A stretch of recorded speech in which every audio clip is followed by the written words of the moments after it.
Are we live? All right, so today we have episode 25, and we are going over our lab growth with our sample lab division, which is fine young man here, Justin Thompson, and Marcela, right? And Marcela has jumped around from multiple positions in the company, so she's really starting to be a person of all trades. Hey, there's nothing wrong with that. Hey, got to know all of it. Okay, so how many samples did we send out of your department last year? Last year? Yep. A lot. Okay, so a lot was 28,000 samples. That was last year. All right, last year, 2019. All right. So that was a lot of samples. So now we're 3/4 of the way through January, and your numbers are staying that high and even a little bit more, I believe that. right? So your department's getting pounded with samples, but if more samples are going out the door, that should mean more sales coming in. So that's a great thing, right? So what's the first thing that we have to do in your department to handle that? We got to have the right people, and we got to have everyone just needs to know what they're doing throughout the day, so it just runs in a big circle, and it just keeps going. It doesn't stop. So you need to have a well-greased machine and everything running as it should, so when you rev the engine up, it holds it. Yeah, exactly. Okay, so little things that really didn't matter because you were slow now become what? They matter. They matter. Yeah. So a small problem when you're slow isn't a big deal. Nah. But when you ramp it up and now all of a sudden that small problem is being done 20, 30, 40 times a day, Then it's a big deal. now it It becomes a adds problem. up. So, well, it's the small things, right? So, I mean, you came to me with stir bars. A stir bar goes inside a beaker and it spins, and that's how it mixes the fragrance. And you were like, hey, I'm having a problem with stir bars. So, what was the issue? So we go upstairs in our cleaning area, and they were all in the garbage disposal, and I was like, we're missing like 20 spinners. Like, I don't know where they are. And then I put a magnet down there, and they're all the stir bars. Okay, so They were I've all been in in the there. industry too long, right? And I'll be in here a You know lot that more. magnetic stick upstairs? When The did this happen? So Last couple weeks. Justin comes to me and says, hey, we need to order stir bars. And I said, but you only have so many stir plates and you only have so many beakers. So you should have had enough stir bars to hold that capacity. And then when you go upstairs to clean them, you should come down with the stir bars. So if you're telling me you don't need beakers and you don't need stir plates, your stir bars have vanished. And I go, and what I've seen over the years is when we clean the beakers out, they fall down the drain in the sink. Okay. So you have to look in the Yep. P trap, that little U trap inside the sink, and you're going to find all your missing stir bars, right? There was like a whole dozen down my there. goodness. Yeah, he's like, there's no way. I said, telling you, that's where they all are. Go upstairs, stick a magnet down in the drain, and you're going to hear it start hitting stir bars. So we go upstairs, he sticks it down in there, and all of a sudden, sure enough, bing, bing, bing, bing, you can hear him just clicking to it. And then we pulled up a dozen stir bars. That's crazy. Funny you just said that because I just walked upstairs looking for Ron, and Ron was taking the sink apart, and he goes, look at all these stir bars that are in this just now, like literally right before this podcast. Where they were in the pipe? Like, I Yeah, guess they were just in lost? the pipe. Oh my goodness. Yeah, so he's pulled all those back out. Now he'll clean them and do whatever. Okay, so right. something small like a stir bar becomes a problem. And because you have a couple new people who just don't even know what to do with the stir bar, right? Yeah. Was watching it go down the sink and being like, oh yeah, Aw. I can't get that. Okay, I'm out. Yeah. So it's the little things, right? But yeah, if any of them are missing, they're definitely in that drain. Well, now we know. Yep. Yeah. Okay, so now the next thing we had is we were compounding so much in one room. What was our next problem? Well, we had someone calling sick. So the fragrance load was so strong that we had to put massive exhaust fans into the lab to suck all of the air out of it basically every 2 hours. Yeah. That's been great. But if we were slow and we only were doing 3 or 4 projects at once, we didn't have a problem, No. right? But it's things like that you don't see that happen when you speed up. Okay, so we have stir bars, we have ventilation. Okay, what next? Paper towels. That's got to be one. That's funny. You don't understand how bad and annoying that is. So we were literally talking with, we got a new CPA, controller that's helping us with the finance side. And he goes, well, if I run a report and now all of a sudden you've hired more employees, that affects other materials that you use, right? Yeah. He goes, so theoretically, if you hire 4 more employees, then I would expect you to order another case of toilet paper, right? And I sat there and thought for a second, I was like, that's pretty valid. He goes, if they work in a lab, I want to see more tissues used, more pipettes, more, it's a more consumable because that employee's using stuff as they're here. So just because you brought in another body, they're still consuming things. Huh. Yeah, it's weird, huh? Yeah, I didn't think about that. Yeah. But again, just put paper towels back when you use the last one.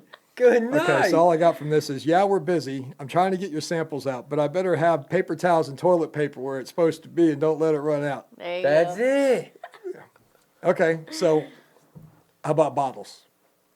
Definitely, we're going through a lot of 1 ounce bottles. Lately, I feel like more than usual, just because of the amount of orders coming in. So yeah, definitely, we're going through a lot of that. Okay, so you were good keeping a couple of cases of bottles on hand, and Now now we all of a got- sudden you need to keep 12 and 24 cases on hand. Yeah. Yeah. Like right now, we're like, if we go down to like 3 boxes of pipettes, we go ahead and order. But the way it's going lately, like if we're down to Okay, 5. not boxes. Remember we went through this. Boxes and then Pallets. cases. Cases. Okay. So you came to me one day and you said, Dad, we're down to the last 3 boxes of pipettes. Now, literally, a tech can go through a box of pipettes in a day. So we have 6 to 8 techs using pipettes. And you're like, we got 3 boxes.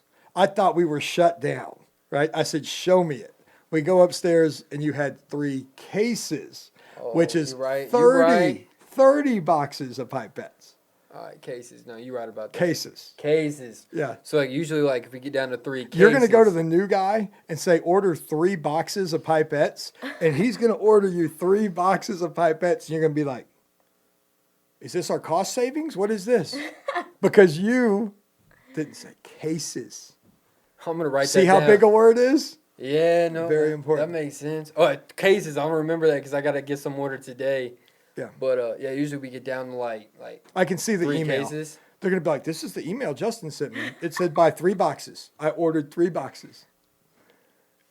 Where's the rest? Are they hiding outside? Where's the rest? Oh my goodness. And that's the other thing too, is stuff that you normally would not be responsible for and normally would not think that No. you would run out of. It happens, right? And when it happens, And then when it happens, you go back to your notes and you're like, how did we fail? How do I not have toilet paper?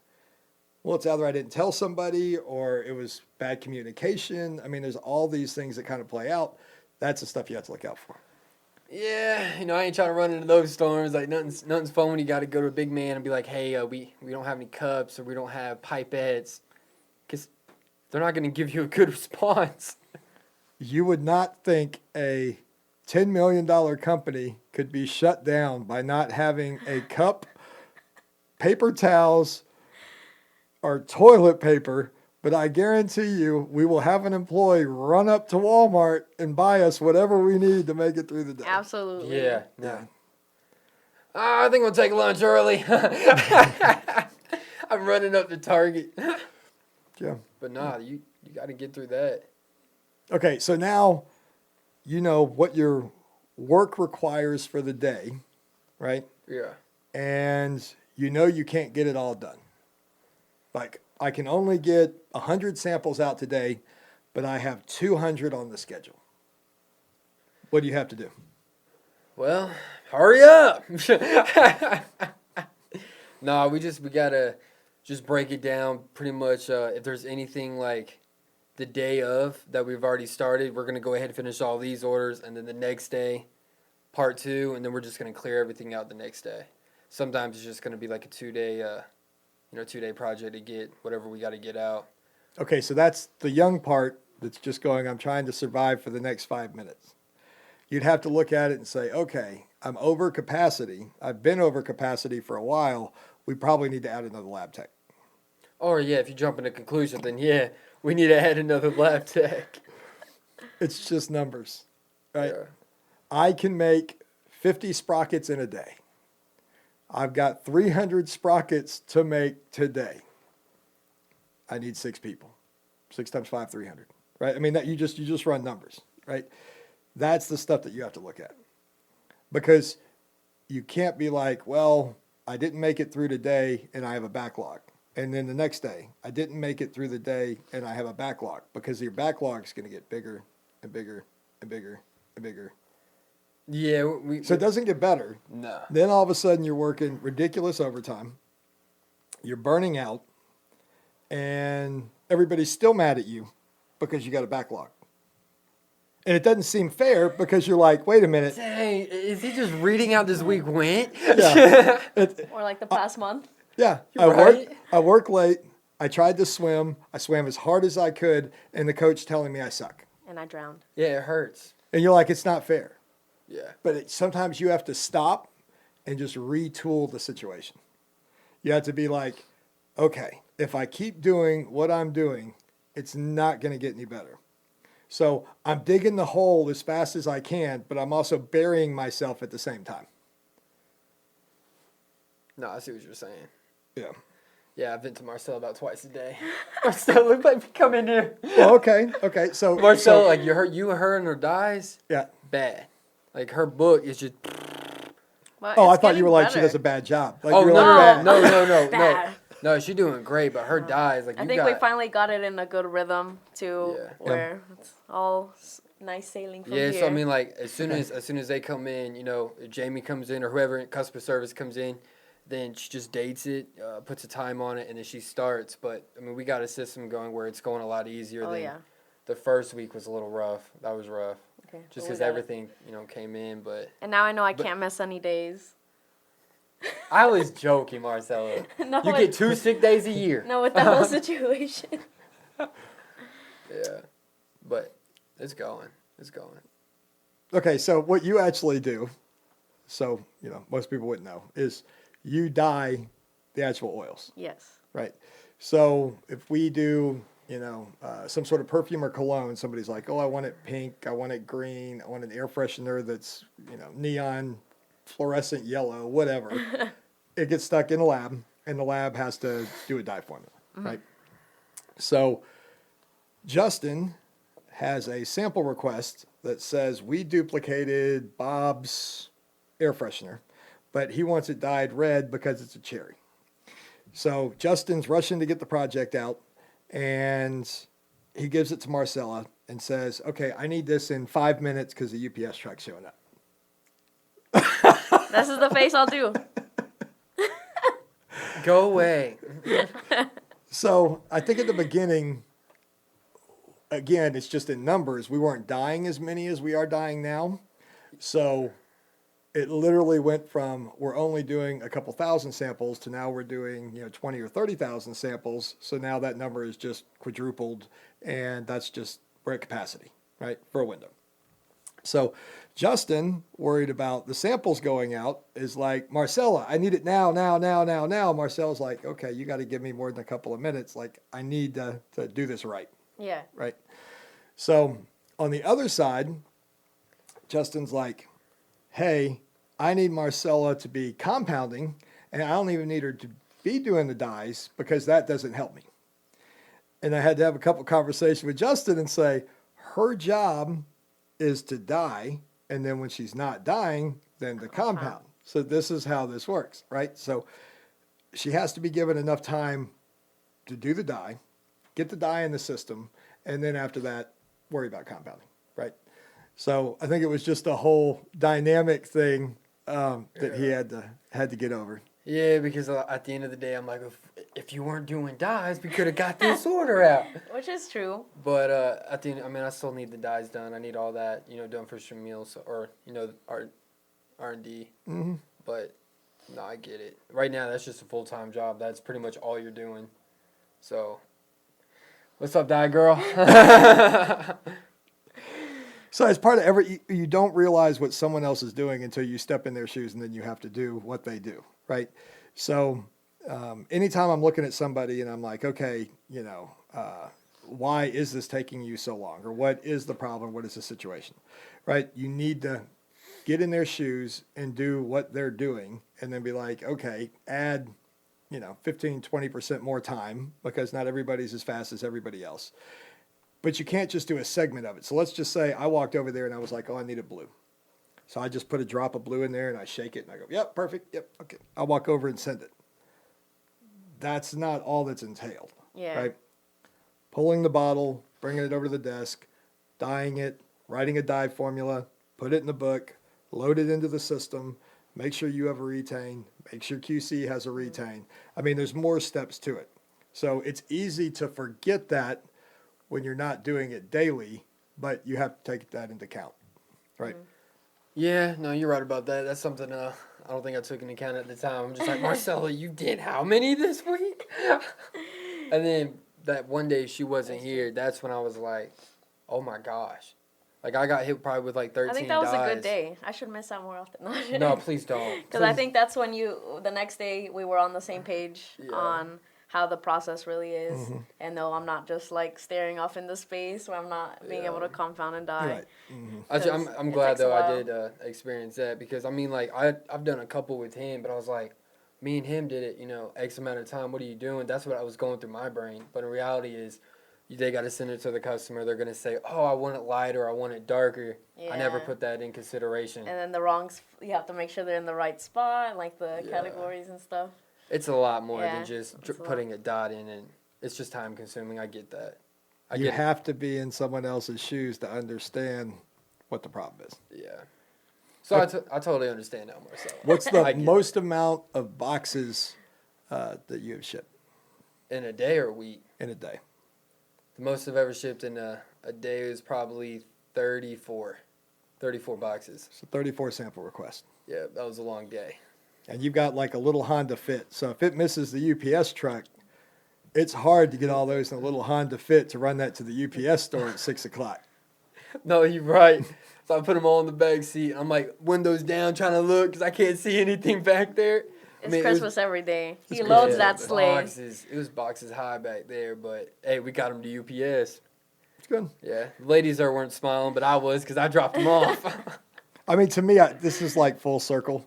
So when we first started the company, literally every single day was Yeah. like this because we were so busy like trying to ship the product, make the product, get it through QC. And then when it came to the samples, literally the UPS truck would leave here at like 5 o'clock. But we knew that by 6 o'clock, we could hit the UPS store. And then usually at 8 o'clock, we could still get it to the terminal and we could still get it in at the terminal time. if we drove it like 30 miles, right?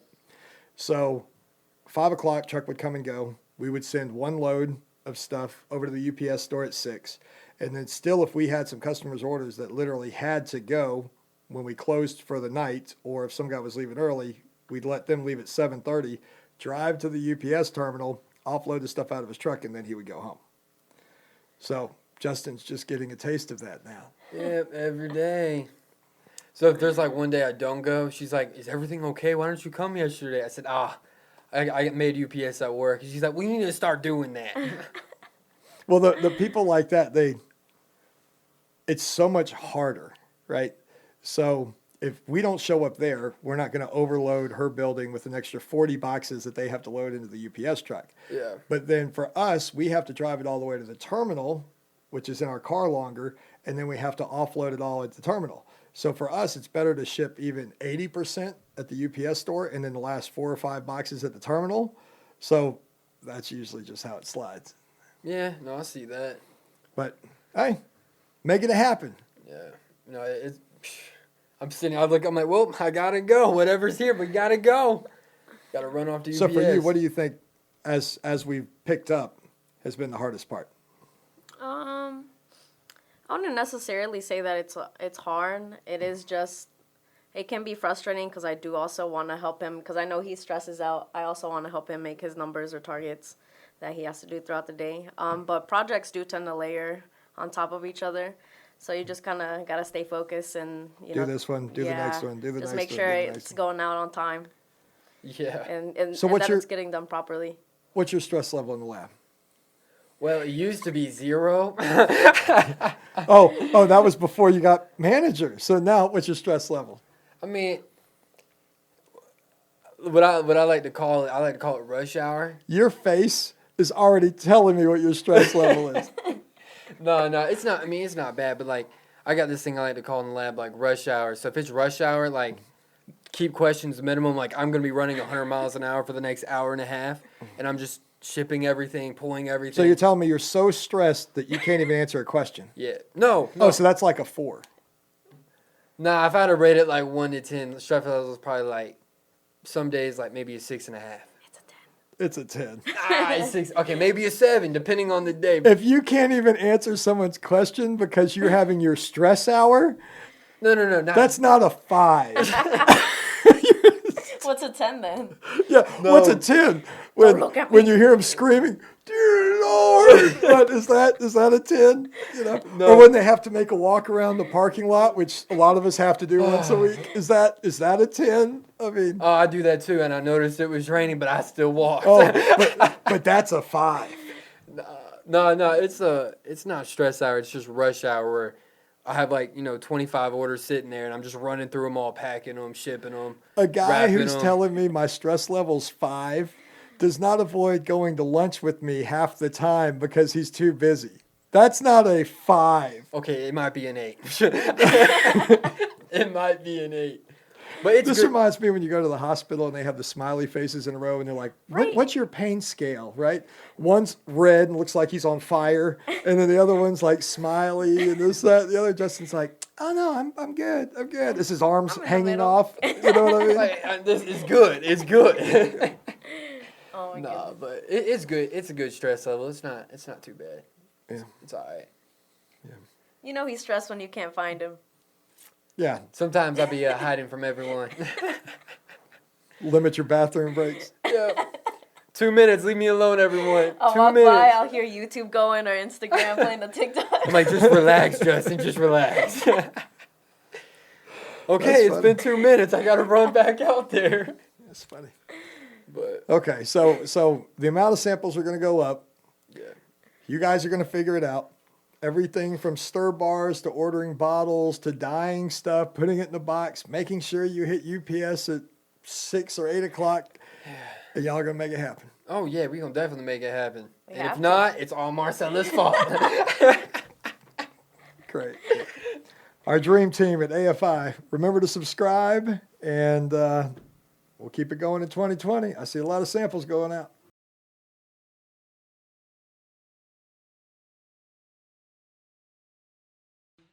Has anybody seen Josh?